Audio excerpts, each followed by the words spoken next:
Hola chicos, buenas tardes.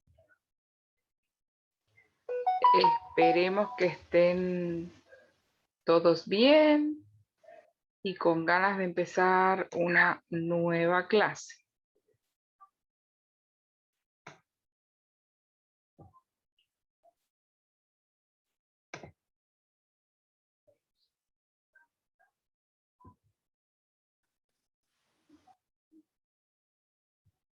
Ujú.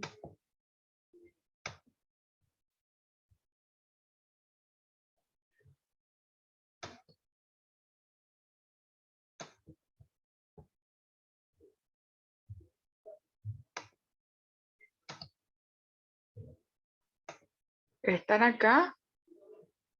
Ya están conmigo, ¿no? Michelle y Martina. Muy bien.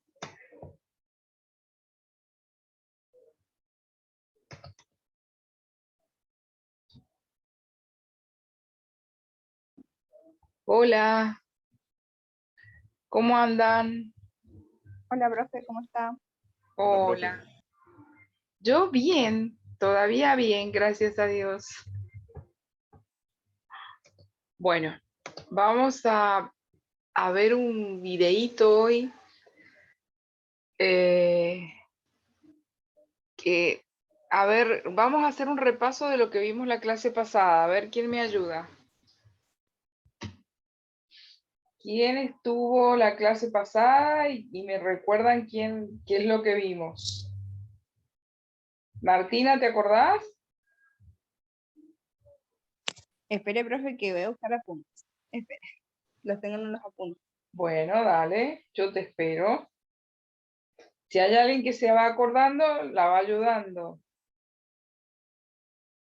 para que enganchemos ambas clases. ¿Quién se acuerda? ¿Alguno miró nuevamente la clase pasada?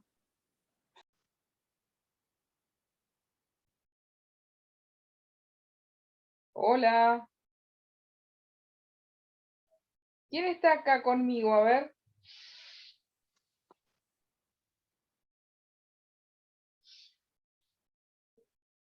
Ay, chicos, ¿por qué me dejan sola?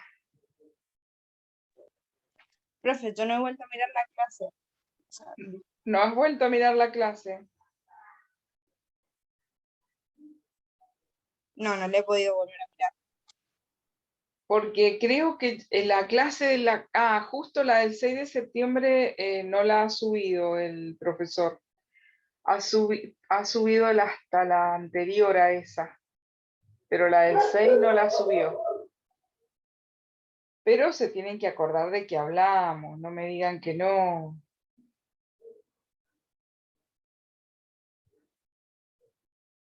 ¿Qué es lo que se trató la clase pasada, chicos? Profe, como dice ahí en la pantalla, el equilibrio ácido-base. ¿Eso fue lo que hablamos la clase pasada? Del amortiguador de bicarbonato, Muy del bien, búfer pulmonar. perfecto. Bien. Entonces, lo que vimos la clase pasada fue automatización, ¿se acuerdan? Nos dijo que esas máquinas ya tiraban el resultado. Exacto. Y estábamos hablando específicamente de un autoanalizador que fue el autoanalizador de gases en sangre. ¿Sí? Profe, disculpe que me interrumpa. Hay alumnos que están pidiendo entrar a la clase. ¿Cómo? ¿Quieren entrar? ¿Me están diciendo? Sí, Ahí voy, esperen. Admitir. Esperen que lo encuentre. Acá. Y no me sale, sala de espera. Ver. Ahí está. Bien. Ahí estoy admitiendo a todos. Bueno, muy bien. Eso quería que recordáramos porque voy a seguir con el tema ya aplicación en tema de aplicar las técnicas con fundamento científico. Veo que algo se acuerdan. Sala de espera 2, sala de espera 1. Espero que estén todos. Creo que sí. Bueno. Entonces la idea es que mantengamos un hilo. Y como este tema no es sencillo, el tema del equilibrio ácido-base, es un tema que no se puede tomar así como, digamos, con pinzas. Lo tienen que terminar entendiendo bien. ¿Qué pasó? ¿Alguien destornudó? Perdón, profe. Yo, Barros. ¿Cómo? Sí, profe, yo, perdón. Tenía No te perdono, no te perdono. No, está bien. Bueno, yo pensé que por ahí se habían reído, por eso pregunté. Bueno, vamos a hacer una cosa, vamos a seguir con ese tema, viendo que algo se acuerdan. Vamos a seguir con el tema de equilibrio ácido-base. Lo que yo les había dicho, que habían dos órganos en... A ver, esperen un minutito que voy a adelantar esto. Habían dos órganos, ¿se acuerdan que regulaban el equilibrio ácido-base del organismo humano? ¿Cuáles Riñón eran? Los y- pulmones y los riñones. Los pulmones y los riñones, exactamente. Y el amortiguador sanguíneo, ¿cuál era? Ay, no, si yo le estoy... bicarbonato. Uy, estoy abriendo dos cosas al mismo tiempo. ¿Me esperan? Bicarbonato, ¿Ustedes ¿no era? escuchan? Esperen Sí, que profe. ya le voy a encontrar la vuelta a esto. Esperen un cachito. No se me... Acá. Ahí está. Bien. Hablando del equilibrio ácido-base, volvamos a recordar de qué se trata el asunto de esto de los riñones y los pulmones. ¿Cuál era el amortiguador sanguíneo? El bicarbonato. El bicarbonato. ¿En qué consistía la acidosis y la alcalosis metabólica? Cuando hablamos de acidosis y alcalosis metabólica, ¿a qué nos referimos? Y cuando hablamos de acidosis y alcalosis respiratoria, ¿a cuál de los órganos nos referimos? Acidosis, La metabólica a los riñones y la respiratoria a los pulmones. a los pulmones, muy bien. Cuando la acidosis o la alcalosis es metabólica, ¿qué pasa con cuando sube o baja el pH? ¿Qué pasa con los otros iones que lo compensan? Que en este caso sería la presión de dióxido de carbono y el bicarbonato. Si sube el pH, ¿qué pasa con el dióxido de carbono y el bicarbonato? ¿Sube o baja? Bajan. Cuando es metabólica. Cuando es No, cuando es metabólica, si el pH sube, también suben, y si el pH baja, también bajan. Claro, eso se tienen que acordar. Cuando es metabólica siempre van a estar igual que el pH, tanto la presión de dióxido de carbono como el bicarbonato. Si se trata de alcalosis o acidosis metabólica, si es acidosis, el pH va a estar alto o bajo. Si es acidosis, está bajo. ¿Y los hidrogeniones? Altos. Bien, muy bien. Y si es alcalosis, el pH va a estar alto y los hidrogeniones bajos. Cuando los hidrogeniones, chicos, están altos, es ácido. La cosa es ácida. La presión de dióxido de carbono, el dióxido de carbono es ácido. Y el bicarbonato en este caso es alcalino. Entonces, cuando el pH sube, los hidrogeniones bajan. Por lo tanto, si el pH sube, estamos hablando de acidosis o de alcalosis. Belén, no hables. Cuando el pH está alto. Sí, alcalosis. Muy bien. Cuando el pH está alto, estamos hablando de alcalosis. Y si la alcalosis es metabólica, la presión de dióxido de carbono y el bicarbonato también van a estar altos, ¿no es cierto? Sí. Perfecto. Ahora, cuando el pH está bajo, ¿qué hay? ¿Acidosis o alcalosis? Acidosis. Acidosis. ¿Y qué va a pasar con la presión de dióxido de carbono y el bicarbonato en ese caso, cuando hablamos de acidosis metabólica? Bajan. Van a estar También ambas junto con bajas. el pH. Muy bien. Ahora, si yo hablo de alcalosis respiratoria y acidosis respiratoria, ¿qué va a pasar? Por ejemplo, cuando hablo que el pH está alto. Ahora, observando el pulmón. ¿El pH está alto? Es decir, ¿hay acidosis o alcalosis? Vuelvo a preguntar. Alcalosis cuando el pH está alto. Muy En bien. la respiratoria.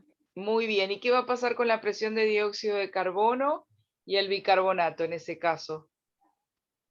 La presión de dióxido de carbono baja y lo otro también baja. Si el pH está alto. Exacto. Muy bien. ¿Y si el pH está bajo? Van a aumentar. Van a aumentar. O sea, que cuando hablamos de acidosis y alcalosis respiratoria, la presión de dióxido de carbono y el bicarbonato van a estar opuestos a cómo se encuentra el pH. Si el pH está alto, esos dos van a estar bajos. ¿Todo esto por qué, chicos? ¿Con qué propósito sucede esto mecánicamente en el organismo? ¿Cuál es el fin? Regular. Exacto, Tratar de compensar. estar. Exactamente, compensar, o sea, mantener ese equilibrio ácido-base de alguna manera. ¿Se entiende? Cuando ese equilibrio de Parte de ácido... la homeostasis. ¿Cómo? Parte de la homeostasis. Sí, esto es parte de la homeostasis, que es mantener el equilibrio ácido-base, que es diferente a hemostasis. Una cosa es la homeostasis y otra muy distinta es la hemostasis o hemostasia. Carlita, ¿entraste? Sí, sí. ¿Carla entró? Le pregunté si era parte de la homeostasis. Sí, profe, yo le pregunté si era parte de la homeostasis. Ah, bien, Carlita. Lo que pasa es que recién estoy mirando el celu. Sí, es parte de la homeostasis, porque la homeostasis, ¿qué es, chicos? La homeostasis es un conjunto de fenómenos de autorregulación, ¿sí? Y esas es lo que, o sea, son mecanismos reguladores. Y dentro de esos mecanismos reguladores es de lo que estamos hablando ahora, equilibrio ácido-base. Uno de los compuestos químicos que ayudan a regular y amortiguar el equilibrio ácido-base es el bicarbonato. ¿Sí? La homeostasis es la que mantiene una constancia en la composición química y las propiedades de los medios internos del organismo. O sea que todo este proceso que estamos estudiando es parte de la homeostasis. Muy buena pregunta, Carlita. Bien. Y en cambio, ¿qué es hemostasia?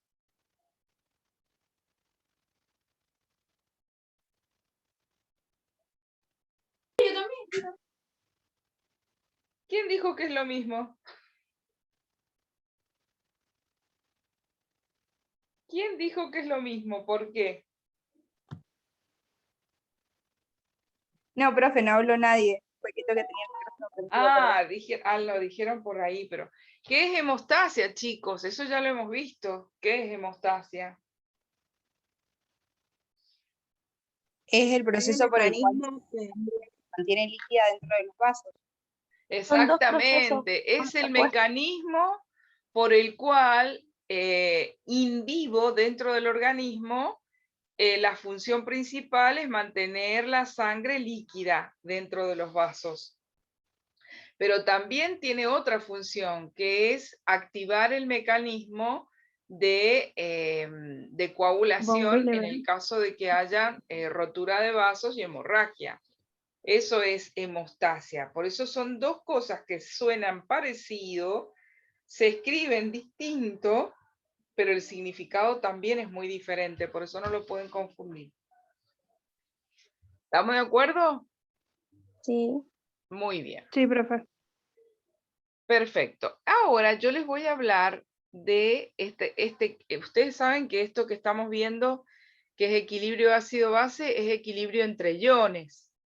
¿Sí? Porque estamos hablando de pH y el pH se compensa con iones, como son el bicarbonato, ion bicarbonato, y el dióxido de carbono, que en este caso es la presión del dióxido de carbono la que cuenta. Bien. Dentro de los iones que también intervienen está el cloro, ¿sí? Y el potasio y el sodio. Todos estos son, miren, sodio, potasio, magnesio, ¿sí? Bicarbonato y el cloro. Bien, entonces, el sodio, el potasio y el magnesio, ¿qué son, chicos? Químicamente hablando, ¿qué son? Metales, Y por lo tanto, ¿qué carga tienen? positiva. Positivo. Exactamente, pero que son metales, tienen carga positiva. Los metales cuando están como molécula o como qué. El sodio, por ejemplo, ¿cuántos átomos son? La molécula está compuesta por ¿cuántos átomos?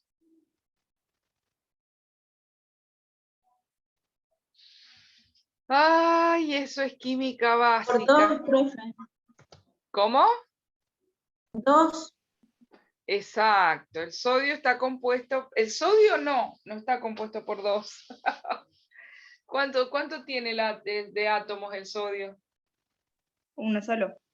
No solo. El calcio tiene 2. El calcio, la molécula del calcio es diatómica. La molécula del sodio es monoatómica y la molécula del magnesio es biatómica.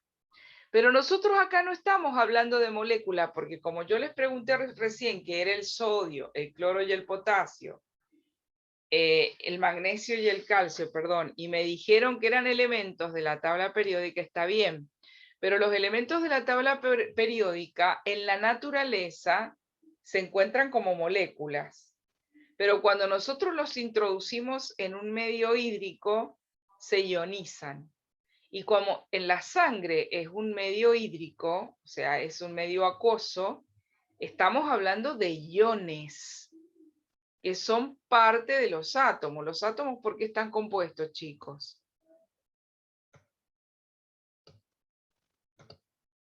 Por 2 o más compuestos. Pero ponen electrones Por 2 o más átomos, perdón. El Por átomo, protones, neutrones y electrones, ¿no? ahí está. El átomo está compuesto por un núcleo y por órbitas. Dentro del núcleo se encuentran los protones y los neutrones.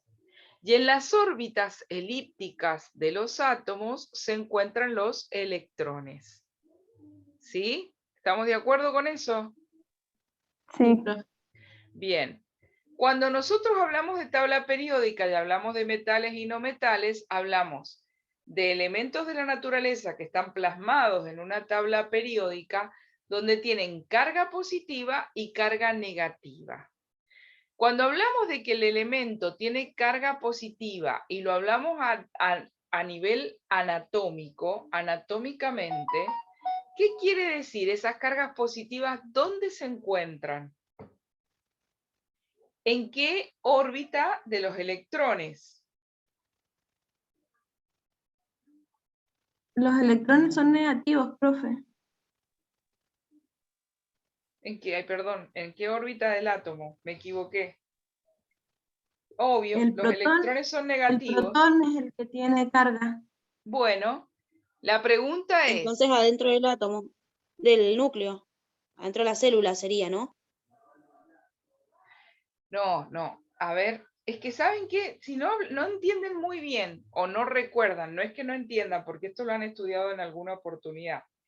Si no entienden muy bien qué es el átomo, ¿sí? El átomo, no van a poder entender lo que les voy a explicar ahora, qué sucede dentro del organismo y del equilibrio ácido-base con todos estos iones.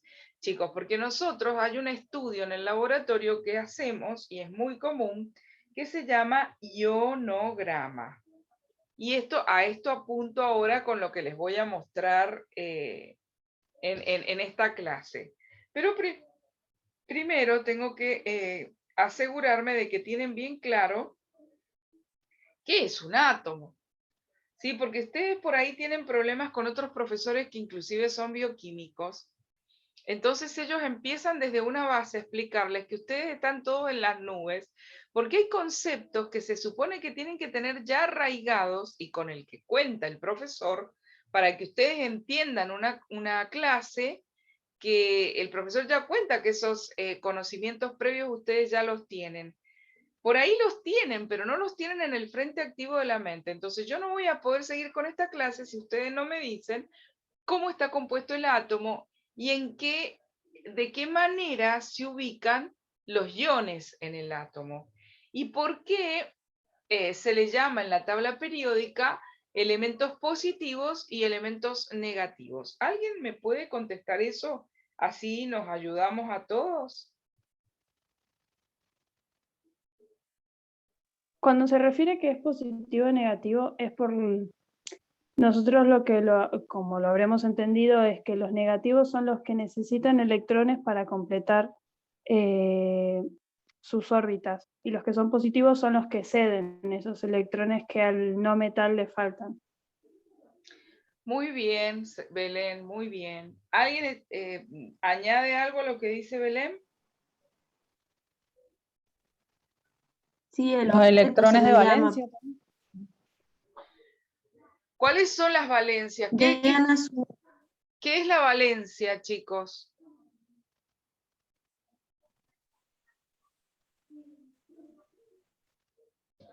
La valencia es lo mismo que el número de oxidación.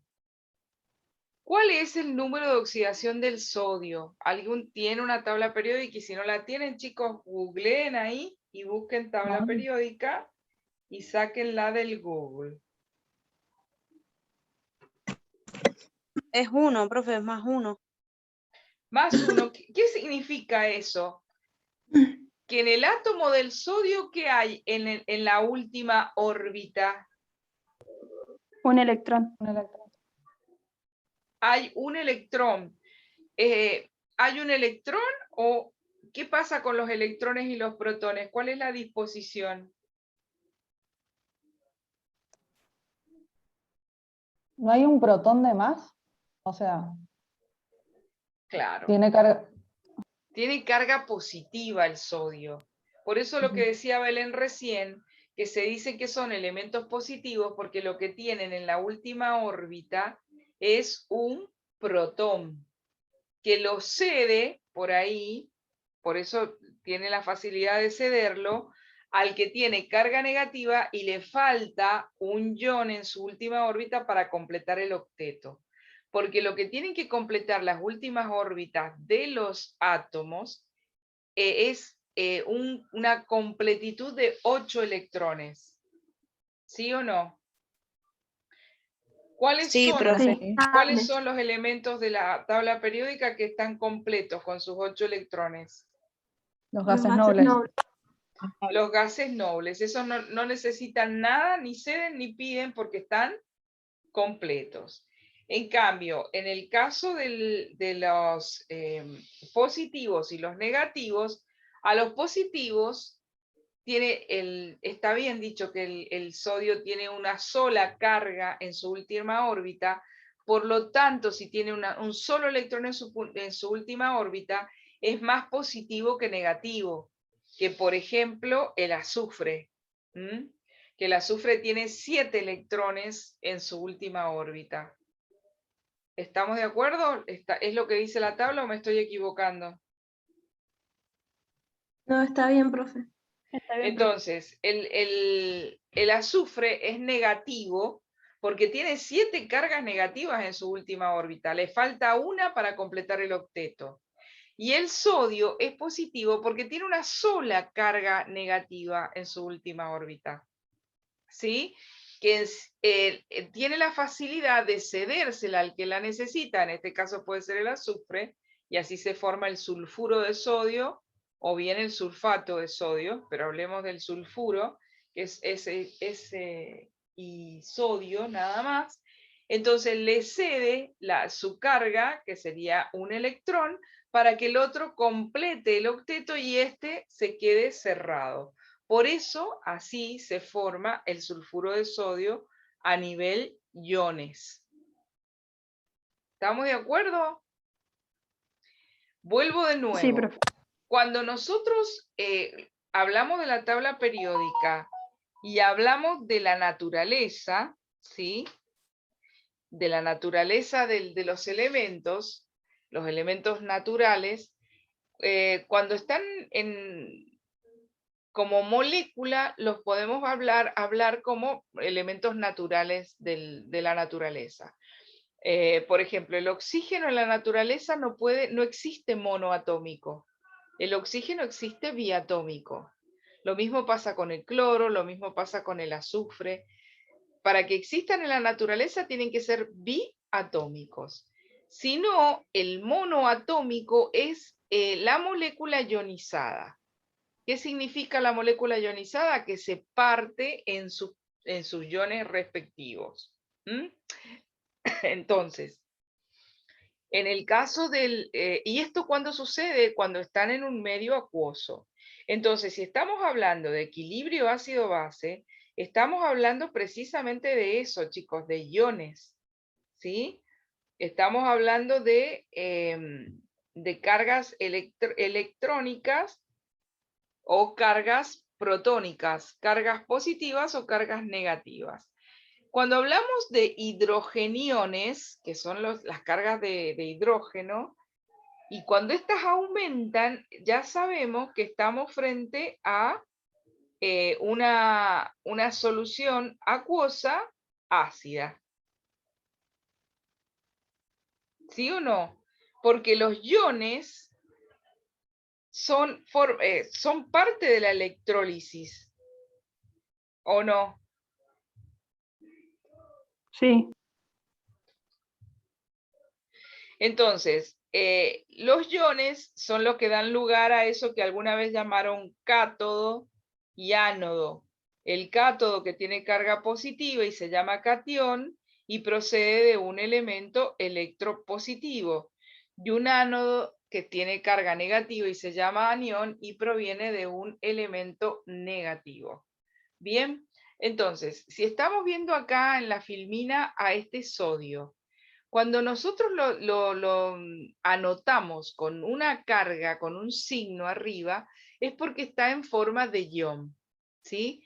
Y esto que les estoy contando, que a lo mejor para algunos que la tienen clara, que no veo que sean muchos, o tienen mucho sueño y no quieren participar mucho en la clase, pero si algunos la tienen clara y se aburren, bueno, pero el otro que no lo tiene claro, está bueno que entiendan que nosotros en el laboratorio y a nivel sanguíneo, a los médicos, les damos los datos de algunos elementos químicos en iones, o sea, en forma de ion y en forma de molécula. ¿Con qué nos pasa esto específicamente? Y nos pasa con el calcio, por ejemplo. Y también nos pasa con el magnesio. El potasio. Y también nos pasa con el potasio. Que a veces los médicos piden potasio en sangre, pero le tenemos que dar el potasio como molécula, el calcio en sangre y le tenemos que dar el calcio como molécula y el magnesio como molécula. Pero cuando no es como molécula como lo necesita el médico, sino es ionizado, ahí nos piden el ionograma. Entonces, nosotros, cuando los aparatos químicos o los autoanalizadores, como en este caso en el aparato de los gases, nos puede dar también junto con la saturación de oxígeno y la coximetría que necesita el médico saber sobre la cantidad de la presión de dióxido de carbono, o la cantidad de bicarbonato, la cantidad, o el pH en sí propio del paciente. Aparte de darnos esos datos, también nos da la carga iónica, ¿sí?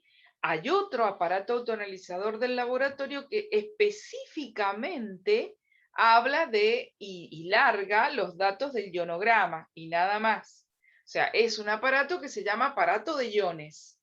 Entonces ahí solamente vamos a meter la sangre para que nos dé el ionograma. El tema es que en el ionograma lo que nosotros utilizamos es suero, o sea, no hace falta para el iono que sea sangre anticoagulada. En cambio, para los aparatos de gases en sangre es obligatorio que la sangre sea anticoagulada y que el anticoagulante sea heparina. Heparina sódica, pues, generalmente es. Pero, ¿por qué? Porque trabaja ese aparato con el plasma para medir la saturación de oxígeno, porque obviamente estamos viendo la coximetría en ese aparato. Pero también nos puede largar a nivel de plasma los valores de potasio, de calcio, de magnesio y de sodio. ¿Sí? O sea, nos da también el valor de los iones. Pero cuando hablamos de ionograma específicamente, y el médico pide eso, hay otro aparato donde el ionograma lo hacemos del suero. Y ese aparato larga los valores del sodio, del potasio y el cloro en forma de iones y a partir del suero. O sea, son dos autoanalizadores diferentes y se hacen las analíticas de dos partes de la sangre diferentes, ¿sí? Uno lo va a hacer de la sangre entera, ¿sí? Que es la sangre heparinizada, en el caso del aparato de gases en sangre, y el otro lo va a hacer de la parte de suero. ¿Me van siguiendo? Sí, profe. Bien, vieron que decía ahí que tenía un tiempo, ¿no? Ah, sí, tengo 6 minutos para explicarles esto. Ya voy a terminar vamos a cerrar esto de la clase. Este videíto que les voy a pasar es de 12 minutos, pero lo quiero pasar lentamente para que les quede claro de qué es lo que estamos viendo y a qué estoy apuntando. Si bien recién, o sea, en la clase pasada yo les estuve hablando del equilibrio ácido-base, les estuve hablando de la alcalosis metabólica, acidosis metabólica, alcalosis respiratoria y acidosis respiratoria, cómo son los valores normales. Recuerden que el pH tiene que oscilar entre 4,35 entre 7,35 y 7,45. Recuerden que los valores normales de la presión de dióxido de carbono era entre 35 y 45. 35 y 45. Muy bien. Y los valores normales del bicarbonato era De entre 22 a 26. 26, ajá. de 22 a 26. Muy bien. Esos son los valores normales que nosotros nos tenemos que fijar en la cabeza. Y también cómo actúa el aparato y cómo mide, que es lo que estuvimos viendo al principio. Que cuando es metabólica siempre va a ser igual al pH, los otros dos van a subir, subir, subir, o bajar, bajar, bajar, y cuando es respiratoria va a ser opuesta la respuesta. Si sube, bajan, bajan, si baja, suben, suben. Entonces, eso lo tienen que tener metido en la cabeza, porque como todo lo que estudiamos en el laboratorio, nosotros estudiamos todo lo que está dentro de la normalidad. Y lo tenemos que estudiar a fondo. Tenemos que saber qué es un resultado de gases en sangre normal, cuando el paciente está compensado. ¿Qué es un resultado de ionograma dentro de los valores normales? ¿Qué es un hemograma dentro de los valores normales? ¿Qué es un coagulograma dentro de los valores normales? Siempre tenemos que estudiar con profundidad y con fundamento científico todo lo que entra dentro de la normalidad. Si tenemos muy bien en la cabeza tanto los valores normales como todo lo que oscila normal en un organismo sano, cuando existe una patología, nos salta al toque a la vista. Entonces, por eso yo cuando ustedes van a rendir esta materia, les pido que siempre que estudien, lo vayan relacionando con una patología o que ejemplifiquen con una patología. ¿Por qué? Porque entonces ustedes, todo aquello que están estudiando, que está dentro de lo normal y que se espera en un individuo sano, gracias a Dios ahora en los laboratorios, dentro del 100% de pacientes que entra, hasta el 90% es de control y son pacientes que están dentro de lo normal en todos los valores, tenemos un 20 o un 30% de valores alterados, o sea, de pacientes enfermos que realmente salta los valores fuera de lo normal.